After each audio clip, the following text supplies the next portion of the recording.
May bagong dahilan na naman para pag-usapan ng fans ang Katseye leader na si Sofia La Forteza at si Leon Barreto. Sa isang bagong viral sighting, muling nakita si Sofia na kasama si Leon sa Disneyland. At dahil matagal nang sinusubaybayan ng fans ang closeness ng dalawang ito, hindi na nakapagtataka kung bakit mabilis na kumalat online ang mga larawan at video. Pero ano nga ba talaga ang nangyari? May bagong development ba sa pagitan ni Sofia at Leon? O isa lamang itong simpleng pagkakataon para makapag-relax si Sofia kasama ang mga taong malapit sa kanya? At higit sa lahat, ano nga ba ang totoong status ng relasyon ng dalawa? Iyan ang pag-uusapan natin ngayon. Pero bago tayo magbigay ng anumang conclusion, mahalagang linawin natin na pag-uusapan natin dito ang mga naiulat at nakumpirmang impormasyon lamang.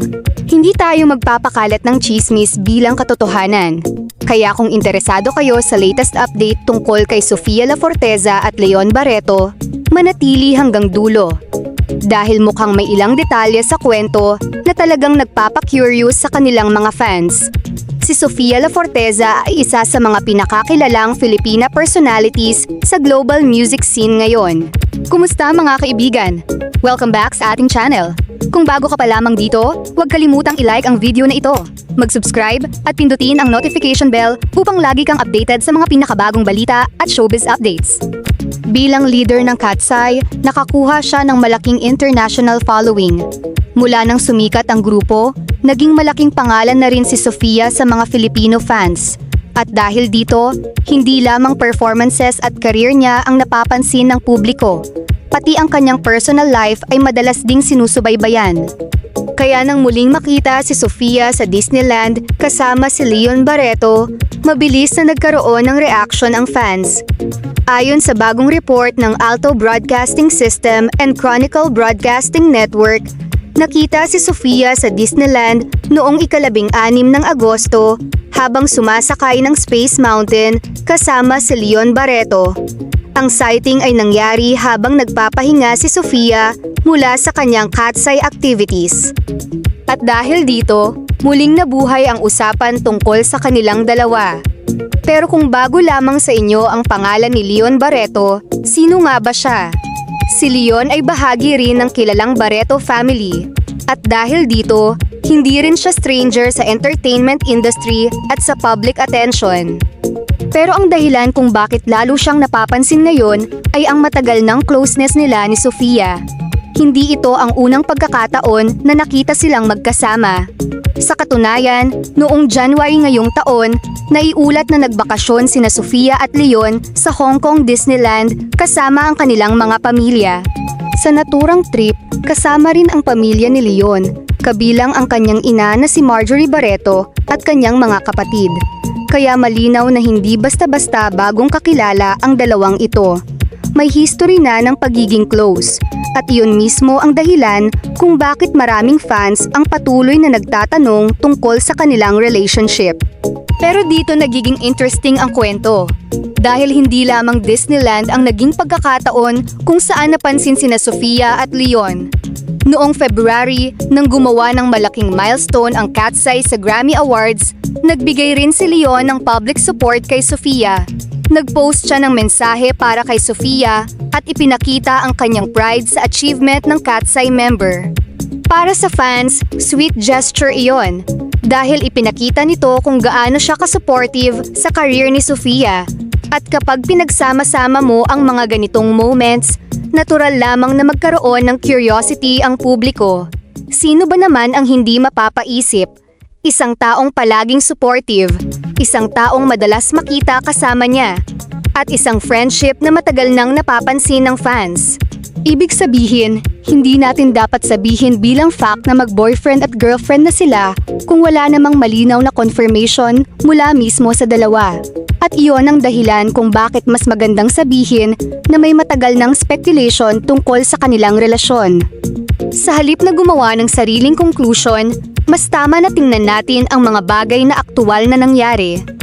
Una, madalas silang makita sa parehong social circles. Pangalawa, nakasama na nila ang isa't isa sa family trips. Pangatlo, openly supportive si Leon sa career ni Sofia. At ngayon, muli silang nakita na magkasama sa Disneyland. Iyan ang mga facts na mayroon tayo. Kung may higit pa roon, kailangan manggaling mismo sa kanila. Pero bakit nga ba naging malaking topic ang bagong Disneyland sighting? Simple lang. Dahil kasalukuyang nagpapahinga si Sofia mula sa cat's eye activities. At para sa fans, mahalagang makita na nakakapag-relax siya at nakakapag-enjoy ng personal time. Sa social media, marami ring fans ang natuwa nang makita siyang nag-e-enjoy sa Disneyland. May mga fans na nag-comment tungkol sa kanyang photos habang nasa rides. May iba namang nagsabing mukhang masaya siyang nagre-recharge. At mayroon ding mga nagtatanong kung si Leon nga ba ang kasama niya sa viral images. Sa online communities, mabilis kumalat ang mga larawan at naging topic ito ng maraming fans. At syempre, kapag cat's eye ang pinag-uusapan, mabilis talagang lumawak ang conversation. Hindi lamang Filipino fans ang nakakapansin, international fans din ang nakikialam sa discussion. Pero may isang bagay na dapat nating tandaan. Ang isang celebrity ay mayroon ding personal life. At ang pagkakaroon ng break ay hindi nangangahulugang kailangan niyang manatili lamang sa bahay. Kung gusto niyang pumunta sa Disneyland, magbakasyon, makipagkita sa pamilya o kaibigan, bahagi iyon ng kanyang personal time. Kaya maraming fans ang nagsabing magandang makita na nakakapag-enjoy si Sofia. At sa halip na pagtuunan lamang ng pansin kung sino ang kasama niya, may mga fans na mas concerned sa kanyang well-being at happiness. Dahil pagkatapos ng napakaraming trabaho at pressure na kaakibat ng pagiging bahagi ng isang global group, natural lamang na kailangan din niyang magkaroon ng pagkakataong magpahinga. Ngayon, balik tayo kay Leon. Bakit siya ang laging napapansin kapag kasama si Sofia? Dahil sa history nila. Matagal na silang napapabalitang close. Noong January, nang ma-feature ang Hong Kong Disneyland trip nila, tinukoy si Sofia bilang close friend ni Leon sa mga ulat.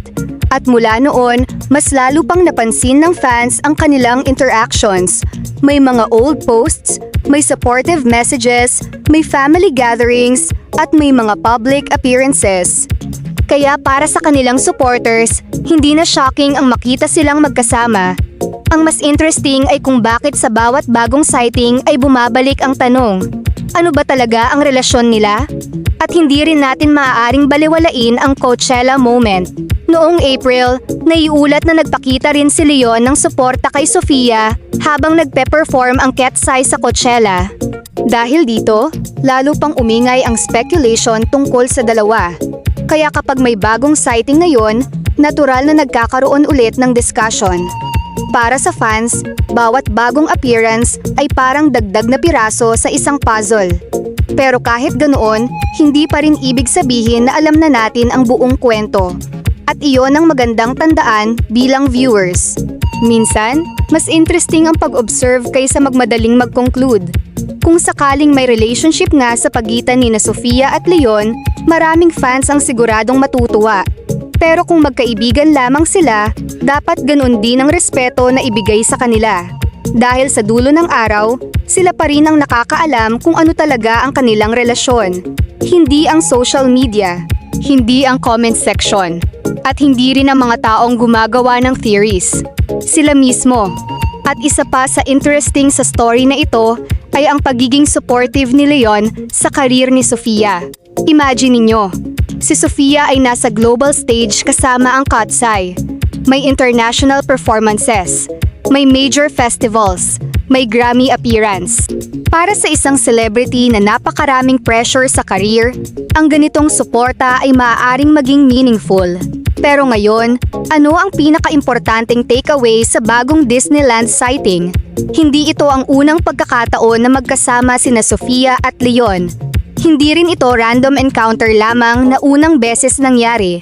Mayroon silang history ng pagiging close.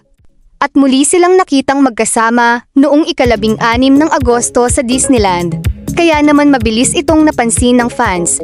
Pero hanggang sa may direktang confirmation mula sa kanila tungkol sa kanilang romantic status, mas ligtas at mas tama na tawagin itong matagal nang pinag-uusapang closeness o dating speculation. Hindi natin kailangang dagdagan ang kwento. Dahil kahit wala tayong dagdag na haka-haka, interesting na talaga ang facts. At ngayon, gusto naming marinig ang inyong opinyon. Sa tingin ninyo ba, sina Sofia La Forteza at Leon Barreto ay close friends lamang? O sa tingin ninyo may posibilidad na mas espesyal ang kanilang relasyon? At kung sakaling may relationship man sila, susuportahan ba ninyo? O mas gusto ninyong manatili muna silang private tungkol sa kanilang personal life? I-comment ninyo ang inyong thoughts. Pero syempre, habang nagbibigay tayo ng opinyon, huwag nating kalimutan ang respeto. Dahil celebrities man sila, mayroon pa rin silang personal boundaries. Sa ngayon, isang bagay ang malinaw. At ang bagong Disneyland sighting nila ay muling nagbukas ng conversation tungkol sa kanilang dalawa. Pero kung may isang bagay na dapat nating hintayin, iyon ay ang mismong salita mula kina Sofia at Leon. Dahil kapag sila na mismo ang nagsalita, doon natin malalaman ang buong katotohanan. Hanggang wala iyon, manatili tayo sa verified information. At para sa lahat ng fans ni Sofia at Katsay, sana patuloy nating suportahan si Sofia, hindi lamang bilang celebrity, kundi bilang artist na patuloy na kumakatawan sa Pilipinas sa global stage. Napakalaki na ng narating niya. At kung ang Disneyland trip na ito ay pagkakataon para makapagpahinga siya, then hopefully masulit niya ang kanyang break. Tungkol naman kay Leon, kung friendship ang meron sila, maganda iyon. Kung higit pa roon, panahon na ang magsasabi. Ang mahalaga ay respetuhin natin ang kanilang privacy at hayaan silang magsabi ng kanilang sariling kwento. Kaya iyon ang latest update sa ngayon tungkol kina Sofia La Forteza at Leon Barreto. Muling nakita ang dalawa sa Disneyland noong ika-16 ng Agosto. At dahil sa matagal ng closeness nila, agad itong napansin ng fans at naging usap-usapan online. Pero tandaan, sighting is not automatically confirmation. At hanggang wala silang sariling pahayag tungkol sa kanilang relationship status, mananatili muna tayo sa kung ano ang verified. Kung nagustuhan ninyo ang video na ito, huwag kalimutang mag-like, mag-subscribe at i-share. At syempre, i-comment ninyo. Friends lang BAO may something. Abangan natin kung magkakaroon pa ng bagong development sa pagitan ni Sofia La Forteza at Leon Barreto. Ako ang inyong kasama sa latest showbiz updates. Maraming salamat sa panonood at hanggang sa susunod na video.